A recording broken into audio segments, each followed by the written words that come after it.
చాలా మంది సహాయం చేశారు. పిల్లల ఇప్పుడు 1.5-2 కోట్లతో మన ఫాదర్ గారు, జీవన్ ఫాదర్ గారు దేవాలయాన్ని కట్టిస్తున్నారు. నీవిచ్చే దానం భగవంతుడు చూస్తాడు. ప్రజల మధ్యన ప్రజలు నిన్ను చూసి 10,000 ఇచ్చాడు, 1,00,000 ఇచ్చాడు చప్పట్లు కొట్టుకుంటే అది వేషధారణ కలిగిన జీవితం. కానీ భగవంతుడు శాశ్వత జీవిని నిన్ను శాశ్వత జీవిగా మలచాలి అంటే నీవు ధనాపేక్ష నుండి నీ జీవితాన్ని దూరంగా ఉంచుకోవాలి. అందుకని 2 కొరింథీ పత్రిక 9వ అధ్యాయము 7వ వచనం ఆఖరి భాగం ఏమంటున్నాడంట, సంతోషంతో దానమనర్చు వారిని దేవుడు ప్రేమిస్తాడు. అందుకే ఆయన ప్రేమ స్వరూపి. ఆయనను మనము ప్రేమామయుడు అంటాం, దయామయుడు అంటాం. దేవుని దైవాలనే గట్టి అన్నాం. అమ్మా నాన్న దయ, మీ ఎండి డిఎం దయ. ఎవరు దయ ఇక్కడ ఉన్నామంటే భగవంతుడు దయ. దేవుడు అందుకే దయామయుడు అన్నాం ఆయన్ని, కరుణామయుడు అన్నాం ఆయన్ని, ప్రేమామయుడు అన్నాం ఆయన్ని. మనము బైబిల్ గ్రంథంలో మొదటి పట్టణంలో మనం చదువుతూ ఉంటాం. మొదటి రాజుల గ్రంథాన్ని ధ్యానం చేస్తే ఇదిగో కొంత ఒక వ్యక్తి గురించి మనం చూస్తూ ఉంటాం. ఎవరా వ్యక్తి? సారెఫాతు విధవ. ఈ సారెఫాతు విధవ దగ్గరకు దేవుడు నడిపించాడంట. ప్రభువు వాణి ఏలియాతో అందంట. ఏలియా కాలంలో ఒక భయంకరమైన కరువు వచ్చిందని తెలుసా? భయంకరమైన కరువు. ఎక్కడ కూడా ఒక చుక్క బొట్టు కూడా నీళ్లు పడలేదంట. నదులు ఎండిపోతున్నాయి, ఏర్లు ఎండిపోతున్నాయి, అన్ని ఎండిపోతున్నాయి. భయంకరమైన కరువు. అందుకనే ఏలియా ఒక వాగు దగ్గర, కేరీతు వాగు దగ్గర తలదాచుకోవటం, కాకులు భోజనం తీసుకురావటం, అది అయిపోయిన తదంతరము ఎవరి దగ్గర పంపించాడు దేవుడైతే? యావే ఏలియాను సారెఫాతు విధవ దగ్గరికి వెళ్ళాడట. ఆ విధవ ఇంటికి వెళ్ళినప్పుడు ఆ విధవ ఈమెతో పలికిన మాట, పితంతో పలికిన మాట, ప్రవక్త ఆమెతో అమ్మ చెంబుతో కొంచెం నీళ్లు తీసుకురాము అనేను. ఆ విధవరాలు వెళ్ళబోవచ్చుండగా మరణ అతడు ఆమెను పిలిచి 2 రొట్టెలు కూడా తీసుకురమ్మని చెప్పాను. ఆమె ఏలియాతో ఉందట, సజీవుడైన దేవుని తోడు నా ఇంట తయారైన రొట్టె ఏమీ లేదు, కుండలు కొంచెము పిండి, పాత్రలు కొంచెం నూనె మాత్రమే ఉన్నది. హల్లెలూయా, హల్లెలూయా. అనుకున్న చెప్పింది. అవునా? నాకున్నదంతయు నీవే, నే జీవించటం నీ కృపయే. ఏమివ్వగలను యేసయ్యా, ఏమి లేదే ప్రభునాదంటూ. ఏమిస్తాం? దేవుడికి ఎంత ఇస్తే తను తీరింది. ఇప్పుడు చాలా మంది బయలుదేరుతున్నారు. శబ్ద కానుక దేవుడు అసహించుకుంటాడు. అమ్మా పదవకురాలు అంటే పదవకురాలు దేవుడికి ఇస్తేనే రక్షణ, దశమభాగం ఇస్తేనే రక్షణ. దశమభాగం లేకపోతే రక్షణ లేదా? ఇది బోటకపు మాటలు విన్నారు. ఈరోజు మనము బైబిల్ గ్రంథంలో ఒక విధవరాలు వితంతువు దేవుడు ఆమెను మనసుతో చూశాడట. ఎంతమంది వెళ్ళారు తెలుసా అక్కడికి? చాలా మంది ధనవంతులు, వాళ్ళకు ఉన్నటువంటి, ఇప్పుడు కూడా చూస్తూ ఉంటారు కొన్ని చోట్ల హిందూ టెంపుల్స్ లో కోట్లు చందాలు వేస్తారని. అలాగే తనకున్న సమృద్ధిలో ఎంతైతే సమృద్ధి ఉందో, 10 రూపాయలు 10 లక్షలు ఉన్నవాడు 1,00,000 రూపాయలు అట్లా ఉన్నదానితో దేవుడికి ప్రార్థన చేసేస్తున్నారట. ఇలా దేవుడు పరీక్షిస్తున్నటువంటి వ్యక్తిని ఎవరంటే ఒక విధవరాలు, పేద విధవరాలు, వితంతువు నడుచుకుంటూ వెళ్ళి తన యొక్క సంచిలో లేదంటే తన యొక్క ఒంటిలో ఉన్నటువంటి బొడ్డిలో ఉన్నటువంటి ఆ 2 కాసులు, ఎన్ని కాసులు? 2 రాగి నాణ్యాలట. 2 కాసులు కూడా భగవంతుని కుండీలో వేసేస్తుందంట. హల్లెలూయా, హల్లెలూయా. ఆమె రేపటి గురించి ఆలోచన చేయాల. మనం ప్రార్థన అయితే చేస్తాం, జపం అయితే చెబుతాం, ప్రాణానికి కావలసిన అన్నము ఇప్పుడు అన్నారా? ఈ పూట వరకే ధాన్యం ఇంట్లో ఒడ్లు ఉన్నాయా? ఈ పూట వరకే రైస్ ఉందా? ఈ పూట వరకే ఆయిల్ ఉందా? సరిపడా ఫ్రిడ్జ్లో కట్టేసి ఉంటాయి, మిల్క్ దగ్గర నుంచి వగరే. కానీ మాటలు కాదు. ఈ పేద విధవరాలు చేసినటువంటి మంచి పని ఏంటంటే మనకు అలా ఉండదు. మన ఉదయం ఎక్కడ ఉంటుందంట? లూకాసు వార్త చదివితే లూకాసు వార్త 12వ అధ్యాయము 34వ వచనం ఒకసారి చూద్దాం. మానవుని యొక్క మనస్సు నీ సంపదలున్న చోటనే నీ హృదయం ఉండును. Praise the lord, praise the lord, praise the lord. మత్తయి శుభవార్త 25వ అధ్యాయంలో తుది తీర్పు అనే ఒక కథ మనం చదువుతాం. చాలాసార్లు చదువుతూ ఉంటారు. చదువుతారా? నేను గోగునే ఉన్నప్పుడు వస్త్రములు ఇచ్చితివి, పరదేశంలో ఉన్నప్పుడు పరామర్శించితివి, ఆకలి ఉన్నప్పుడు నాకు ఆకలి తీర్చితివి, దానం ఇచ్చితివి, ఇవన్నీ చెప్తారు. ప్రభు అంటున్నాడు ఆ అధ్యాయం 25వ అధ్యాయంలో చదివితే 45వ వచనంలో, ఈ అత్యల్పులలో ఏ ఒక్కరికైనా ఇవి మీరు చేయనప్పుడు నాకు చేయలేదు అని నిశ్చయముగా చెప్పుతున్నాను. Praise the lord, praise the lord. అదేంటయ్యా, నువ్వెప్పుడు చేస్తావు ఉన్నావు, నువ్వెప్పుడు రోగంతో ఉన్నావు, నువ్వెప్పుడు దాహంగా ఉన్నావు అంటే, ఇదిగో ఇక్కడ ఉన్నటువంటి ఈ అత్యల్పులలో ఏ ఒక్కరికి చేసినా నాకు చేసినట్లే. ఆమె హృదయం చూడండి, వితంతు పేద విధవరాలు హృదయం చూడండి. రేపటి గురించి దాచుకోవడానికి ఎలాగని ఆలోచన చేయాల. తనకున్నదంతయు దేవునికి దానం చేసింది. తనకున్నదంతయు. ఈరోజు ఏలియా దగ్గర ఒక స్త్రీ దేవుని తోడు అంటుంది. ఎవరి తోడు అంటుంది? యావే తోడు నా దగ్గర ఇవి మాత్రమే ఉన్నవి అయ్యా, ఇవైనా ఇన్ని రోజులు అంటమ్మా అయ్యా, ఈ పిండి మాత్రమే ఉన్నవి, ఈ కాల్చుకొని ఈ గుప్పిడి పిండితో రొట్టెను కాల్చుకొని నా కుమారుడు నేనెప్పటికీ తిందును అని ఆ మీదట ఆకలితో ప్రాణం విడిచెదము. ఆకలితో ప్రాణము విడిచెదము. భగవంతుడు పోయినసారి బెతానియా గ్రామంలో 2 అక్కా చెల్లెల గురించి చెప్పుకున్నాం. మాట్లాడుతానంటే, అయ్యా నువ్వు ఇప్పుడు ఉన్నట్టే నా తమ్ముడు చచ్చిపోయాడా? కానీ ఆ మరణం దేవుని మహిమ వచ్చడానికి వచ్చిందంట. అలాగే ఏలియా గారు కూడా ఏమంటున్నాడంట ఆమెతో, 13వ వచనం చదవమా. ఏలియా ఆమెతో, అమ్మా నీవు విచారింపవలదు, నీవు చెప్పినట్లే పోయి రొట్టె కాల్చుకొని వచ్చును, కానీ మొదట మీ ఇంటిలో ఉన్న పిండితో చిన్న రొట్టెను చేసి నాకు పెట్టుము, ఆ పిమ్మట నీకు నీ కుమారునికి రొట్టె కాల్చుకొను. Praise the lord, praise the lord. సరే, దేవుడు సెలవిచ్చాడు కాబట్టి ఆ తల్లి ఆయన చెప్పినట్లే చేసింది. మరి ఏ తల్లి? ఆషామాష తల్లి కాదు.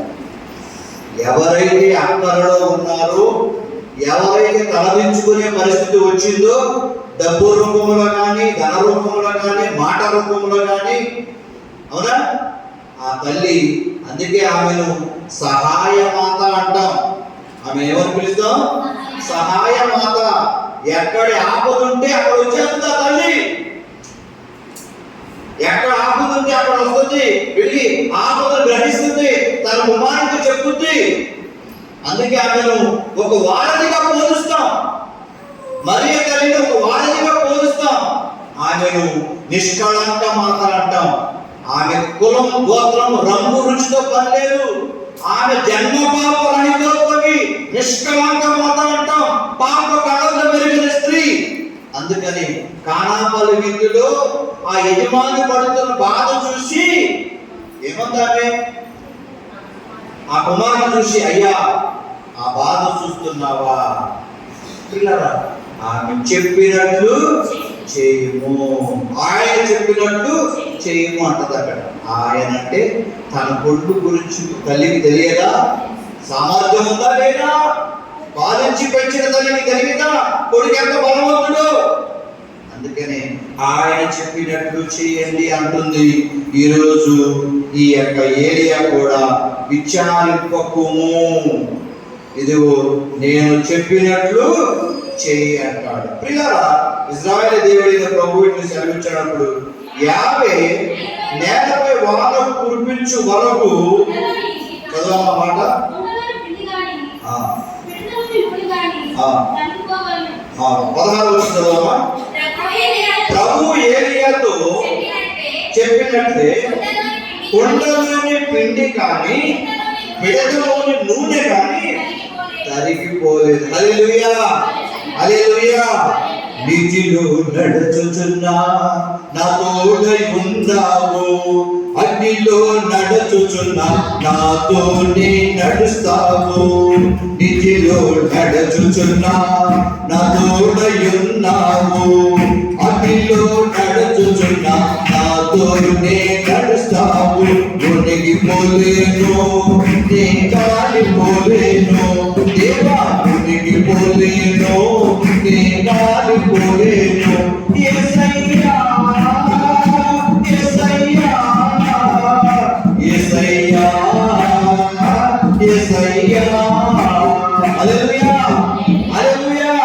దేవుని వాక్యమును విని ఏ కుటుంబం అయితే పాటిస్తుందో, దేవుని వాక్యమును వింటుందో, ఆ వాక్యమును ఆలకించి పాటించే కుటుంబము బావిలో నీటి బొగ్గగా, బావిలో నీరు ఎలా ఊరుతాయో వారి కుటుంబంలో భార్య భర్త కుటుంబం అంతా కలిసి దేవుని ప్రేమిస్తే, దేవుని ఆరాధిస్తే, దేవుని మహిమపరిస్తే, ఆత్మతో సత్యముతో దేవుని ఆరాధించాలి. పూర్ణ ఆత్మతో, పూర్ణ మనసుతో, పూర్ణ శక్తితో మనము దేవుని ఆరాధించాలి. ఆరాధించిన కుటుంబము తరగని ఆస్తి దేవుని వాక్కు. జీవజలపు ఓట దేవుని వాక్కు, రెండంచుల ఖడ్గము దేవుని వాక్కు, పాల కంటే తీయలేనిది దేవుని వాక్కు, తేనె కంటే తీయలేనిది దేవుని వాక్కు. దేవుని వాక్యము నీవు నడిచే త్రోవకు వెలుగు. దేవుని వాక్యము తెలివిలేని వారికి తెలివినిస్తుంది. కాబట్టి ప్రియమైన దేవుని బిడ్డలారా, ఆ మాట చక్కని పాట పాడు. నీ మాటకు ఉందా? దేవుని మాటకు బలం ఉందా లేదా? మరి మన మాటకు కళ్ళు తెరిస్తే వెలుగురా, నోరు విప్పితే పంపురా. Praise the lord, praise the lord. అవునా కదా? మనిషి ఆకారం కాదు దేవుడికి కావాల్సింది. తెల్లగా ఉన్నవో పొట్టిగా ఉన్న దేవుడికి కావాల్సింది ఆకారంతో, రంగుతో ఆయనకి పని లేదు. భగవంతుడు కావాల్సిన బుద్ధి. నీ బుద్ధి మారాలి. మనిషి మారితే ప్రయోజనం ఏంటమ్మా? కలర్ మారితే ప్రయోజనం ఏంటమ్మా? డబ్బులు మారితే ప్రయోజనం ఏంటమ్మా? మారాల్సింది బుద్ధి. నీ నడక మారాలి, నీ చూపు మారాలి. హృదయ శుద్ధితో దేవుని సన్నిధికి రావాలి, నిర్మలమైన హృదయంతో దేవుని సన్నిధికి రావాలి. అప్పుడు దేవుడు ఆశీర్వదిస్తాడు. నిర్మలమైన హృదయం కాబట్టి ఈ పేద విధవరాలు 2 కాసులు తనకున్నదంతయు దేవునికి దానము చేసింది. ప్రియమైన దేవుని బిడ్డలా, చివరిగా ఒక వాక్యాన్ని మనం చదివి ముగిద్దాం. వాక్యం ఏమంటున్నాడు? మనము బైబిల్ గ్రంథాన్ని చదివితే లూకాసు వార్త 12వ అధ్యాయము 33వ వచనం అసలు చదువుదాం. లూకాసు వార్త 12వ అధ్యాయం 33. మీ కొరకు చిరిగిపోని సంచులను సమకూర్చుకొనుడు, మీ సంపదలను పరలోకమున కదలింపబరచుకొనుడు, మీ సంపదలను పరలోకమున కదలింపబరచుకొనుడు, జగములను తినివేయును, మీ సంపదలను చోటనే నీ సంపదలు ఉన్న చోటనే మీ హృదయం ఉండును. మీ హృదయం ఉండును. కానీ మన సంపదలు అంటే ఎప్పుడు తినేస్తాయంట? కలిగేది ఇదేది మనకు కనపడదు. అందుకని ప్రియమైన దేవుని బిడ్డలారా, మనము దేవునిలో ఎదిగే క్రైస్తవుడిగా ఈ విధవరాలు ఒక పేద తోటమాలి తెలుసా? తోటమాలి కూడా మంచిగా ఉంటారు తెలుసా? తోటమాలి ఓ తోటమాలి యేసయ్యా, నీ తోటలు నన్ను కాచుమయ్యా. మన తోట, ఈ కళాశాల తోటను కాచేది ఎవరంటా? ఎవరో? యేసు ప్రభు, నా తల్లి మరియ తల్లి. ప్రియులారా, ముగించే ముందు ఒక విషయం చెప్తాను మీ అందరికీ. దావీదు పికాసో అని గొప్ప పెయింటర్ ఉన్నాడు. గొప్ప పెయింటర్. తండ్రి చాలా ధనవంతుడు. కొడుకు ధనవంతుడైన కొడుకుని మిలిటరీకి పంపించాడు. మిలిటరీకి పంపిస్తామంటే అది ఆశామాని. ఇప్పుడు కొద్దిగా బల. అప్పుడు శత్రు దేశంలో మిలిటరీలో ఉన్నాడంటే వస్తాడో రాడు తెలియదు. China border, Pakistan border.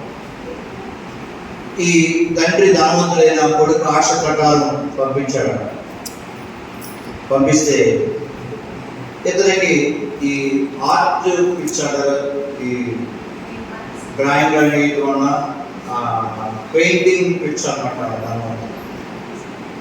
ధనవంతుడు పెయింటింగ్, చక్కని పటాలు ఆ ధనవంతుడి ఇంట్లో ఉంటాయి. డాల్ఫిన్, పికాసో అని పెద్ద ఆర్టిస్ట్ వేసినటువంటి పటాలు తన ఇంట్లో ఉన్నాయి. దురదృష్టవశాత్తు ఆ మిలిటరీలో ఉన్న కొడుకు చనిపోతూ మరి ఎన్ని ఆస్తులు ఉన్నాయంటే తనకున్న ఆస్తుల కంటే ఈ తన ఆ ఇంటిలో ఉన్నటువంటి ఆ మేడలో ఉన్నటువంటి ఆ ఆస్తులకే కోర్టులో ఆస్తి. సరే, అతని స్నేహితుడు, మిలిటరీలో ఒకప్పుడు స్నేహితుడు ఉన్నాడు. ఆ స్నేహితుడు చిత్రపటానికి ఇచ్చాడు. ఎవరిది? చనిపోయిన వాడి ఫోటో. ఆ ఫోటోని కూడా తీసుకొచ్చి తండ్రి అక్కడ గోడకి అంటించాడు. అన్నీ కనిపిస్తున్నాయి. తండ్రి చనిపోయాడు. అవన్నీ వేలానికి వెళ్ళిపోయాయి. ప్రభుత్వం ఎండోర్ చేసుకుంది. వేలానికి వెళ్ళిపోయాడు. వేలానికి వెళ్ళిపోతే అందరూ వచ్చేసారు, ప్రముఖులు అందరూ వచ్చేసారు. ఆ డాల్ఫిన్, పికాసో వగేరే వగేరే ఇవన్నీ పాడేసుకోవాలని చాలా ఆశతో వచ్చేసారు. వస్తే కూర్చున్నారు, సిద్ధపడు వేలం ప్రారంభించారు. ఆ చివరి ఉన్నటువంటి ఫోటో అలా చచ్చిపోయిన కొడుకు ఫోటో పెట్టారు. ఎవరైనా పాడుకుంటారా? దేనికి ఎన్ని పెడతారో చూస్తే ముందేంటి ఆ ఫోటోడు ఫోటో పెడతారు. చచ్చిపోయిన మిలిటరీలో ఉన్న ఫోటో పెడతారు ఏంటని ఎవరు నోరు మెదపలేదట. దేవుడి వాడు రూపాయి, 10 రూపాయలు ఎవరు నోరు మెదపలేదట. ఆ తోటమాలి వచ్చాడట. మరి 2 కాసులకు పాడాడు, 2 రూపాయలకు పాడాడు తెలియదు కానీ సంఖ్య గుర్తులేదు. కానీ అందరూ అలా మాట్లాడుతున్నారు. ఎవరు పాడు? ఎందుకంటే ఆ తోటమాలి ఆ ఫోటోని పెంచి పెద్ద చేశాడు, నడిపించాడు. కాబట్టి తనను పెంచిన మమకారంతో తనకున్నటువంటి 2 రూపాయలతో 2 కాసులతో ఆ చిత్రపటాన్ని పాడుకున్నాడంట. Praise the lord. సరే, పాట వేయడానికి వచ్చిన అధికారి అన్నాడంట, కలెక్టర్ గారు అన్నట్ట, పాట ముగించింది ఎవరు దాన్ని వెళ్ళిపోయినా. అదేంటి పాట ముగించడం ఏంటి? అవన్నీ కోర్టు విలువ చేసే పటాలు ఉన్నాయి, అవి పెట్టకండి. చచ్చినోడు ఫోటో పెట్టేది ఏంటంటే తన నాన్నగారు చనిపోతూ వీరనామాలో ఎవరైతే నా కొడుకు పటాన్ని పాడుకుంటారో వాడికి ఆస్తి అన్నమాట. Praise the lord.